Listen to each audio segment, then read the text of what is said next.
guys, what's up? It's Hina and welcome back to my channel. If you are new here, welcome to my channel. I'm so glad you joined. Today I thought of doing something a little bit different to switch it up, and I downloaded another Game Boy emulator and also the ROM2 Pokemon Gold version. The older game graphics look awesome and I wanted to try something new that I had never done and give my honest opinion. Disclaimer, I was not paid by anyone to give this review and this is my honest opinion. I just thought I would put it out there. Also, there are a few instances where there are flashing lights, so please be careful when watching this video. There aren't a lot though, so you can skip them, and they last like 2 seconds.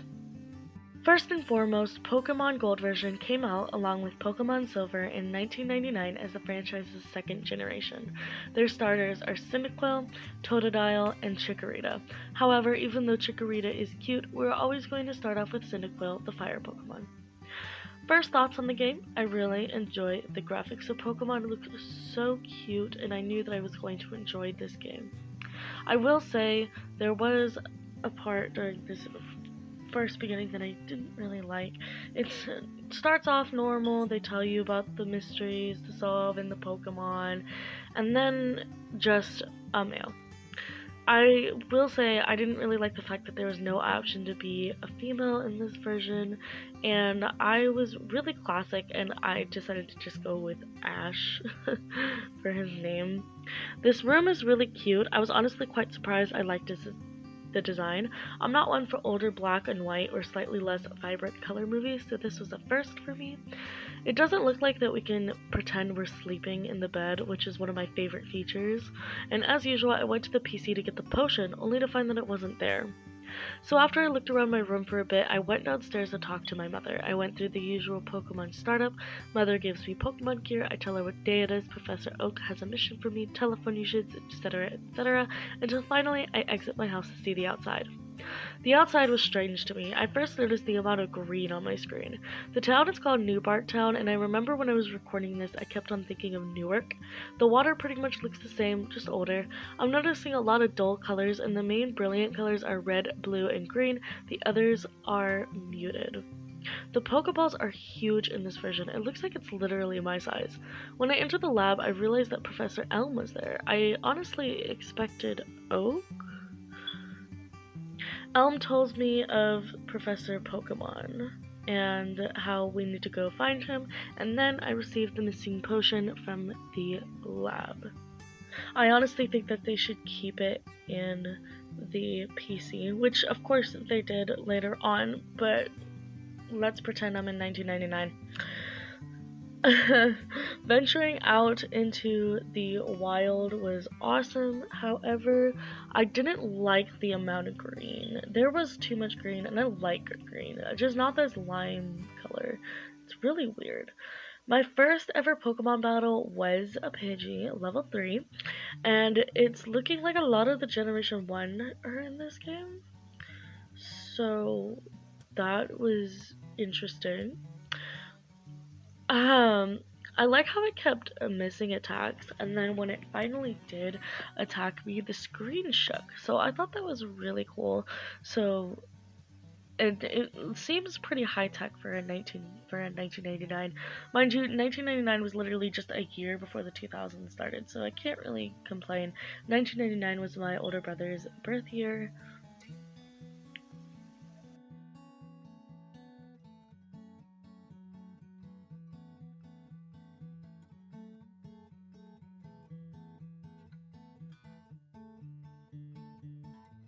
So I sped up this battle, but I got really confused because a berry showed up.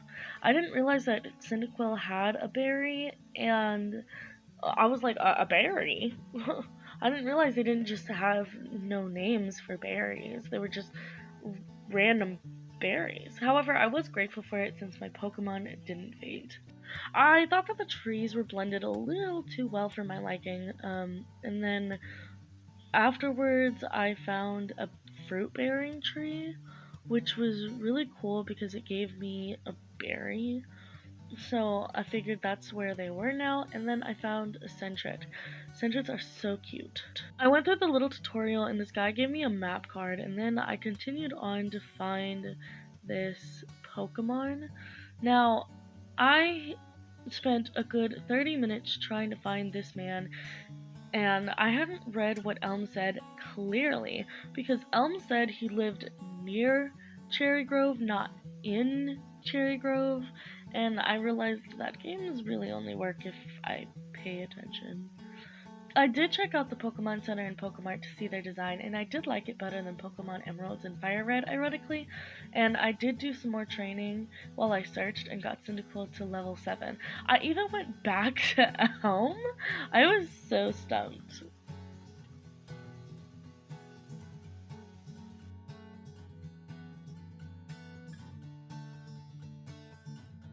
I did talk to this person who then let me know that Mr. Pokemon's house was straight ahead, and so I went through this. I will remember this for future reference.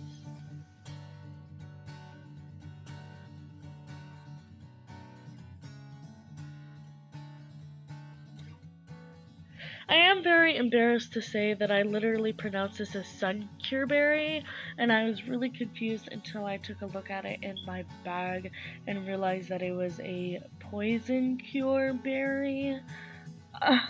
I felt really stupid.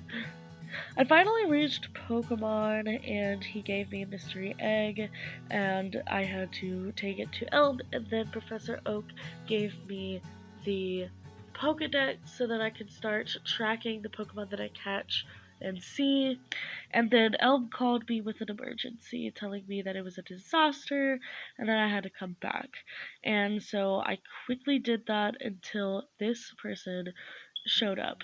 He stopped me from exiting Cherry Grove City, and he is actually the rival in this series. And he's a jerk. He reminds me a lot of Blue, unfortunately, from previous game. And my Fire Red, I named the grandson of Oak Blue. I'm actually very embarrassed to say that this Totodile destroyed me, and the Leers look like little lasers, so I thought that was really funny. But yeah, I did not do so well on this battle. Then I returned back to Professor Elm, where this policeman was here asking for the name, and I gave him Alex. I've been watching a lot of Grey's Anatomy, and Alex is one of the Devil Spawn in Grey's Anatomy. He's actually my favorite character, but he's such a jerk.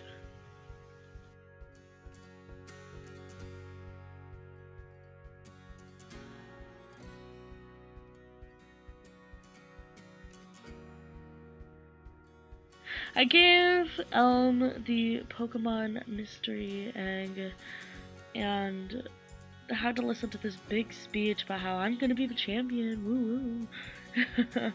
And then I had to go to a Violet City, and then this lab assistant gave me the Pokeballs, finally, so that I could catch some more Pokemon. I went through 3 Pokemon battles and swept them all under the rug. They all were really easy, so there was really nothing really to it. They're normally always easy during the beginning, so it wasn't that much.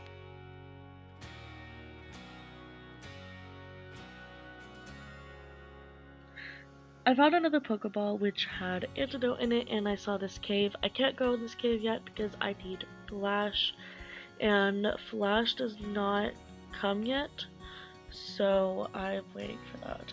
This Pokeball contained a Pokeball, so thankfully, because one of the Sentrets used up one of my Pokeballs, unfortunately. And then there's just this last battle, which I cut out most of, but I thought that his Weedle looked really funny, so I decided to include this in the video.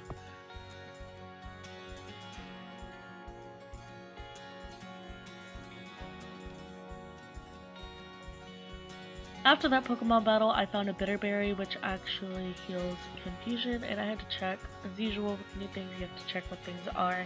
It's a self-cure for confusion, so you actually have to give it to the Pokemon to hold during a battle before it heals itself. And I haven't tried it out yet.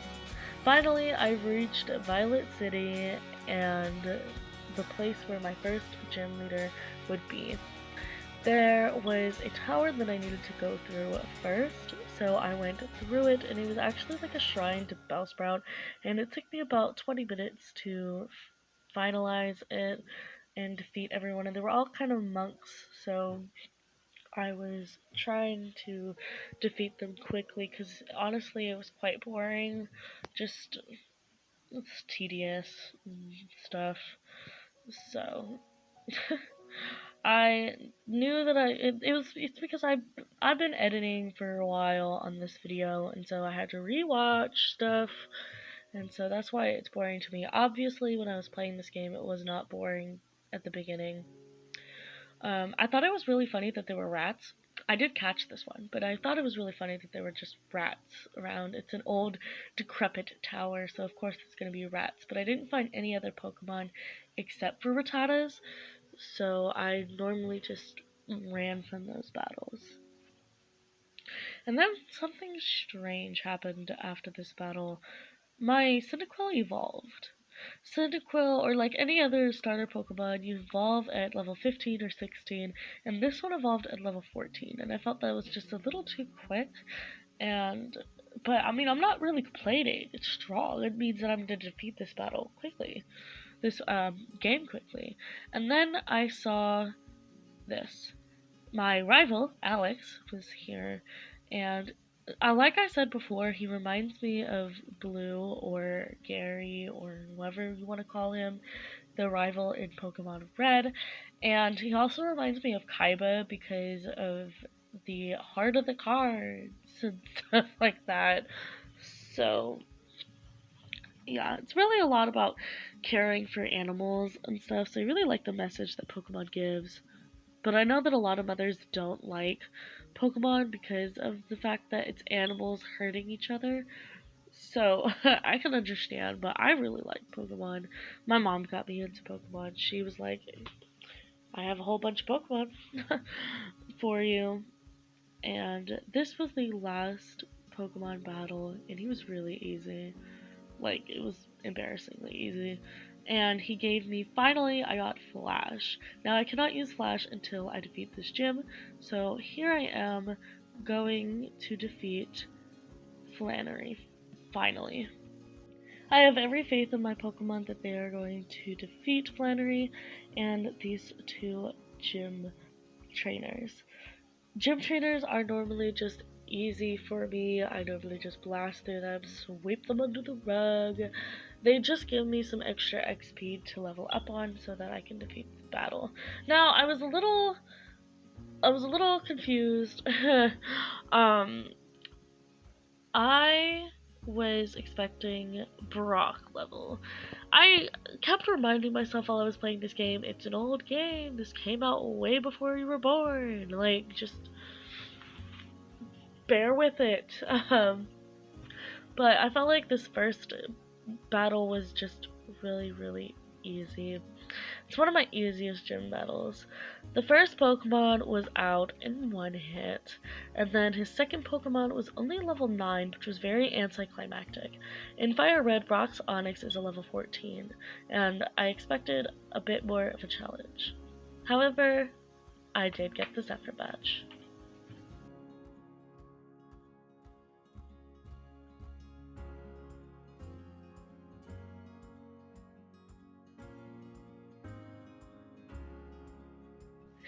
Fun fact, Zephyr is actually the name of a Greek god, and he is the Greek god of the wind, hence the flying Pokemon, and he was actually considered the gentlest of winds. Even today, the name of the god means a warm and light breeze. Little Greek lesson there. I also got a TM31, which contains Mudslap, and I don't know if I'll ever Mudslap really use this. Mudslap is a TM. Maybe I'll sell it. Kind of weird. I don't know why that flying. It might Pokemon gave me so I might, but I mean, I'm also a Greek judge if you haven't noticed. I guess. After my battle with Flannery, I got yet another call from Elm telling me about something amazing. He actually told me to go to the Pokemon Center and talk to his assistant. he tells me that Elm wants me to carry around the egg, and as you know, Pokemon eggs only hatch by walking. And I think you could put them in the daycare and they can hatch too, but I'm not sure. Like I said, it's been a while since I've played this Pokemon game, or any, well, not even, I didn't even play this Pokemon game. It's been a while since I actually played an actual Pokemon game other than Emerald and Fire Red, and I'm not even halfway done with those. So that is where I'm going to end it for today's video. We made a lot of progress, including an evolved Cyndaquil and beating Flannery. Next time, we will tackle that cave. My Twitch schedule is every day from 9 a.m. to 1 p.m. Pacific Standard Time, and my YouTube schedule is every Monday and Friday, various times of the day. It's normally when I'm done editing. The game's graphics were done very well, and the only negative thing I could really say is that I feel that it's too easy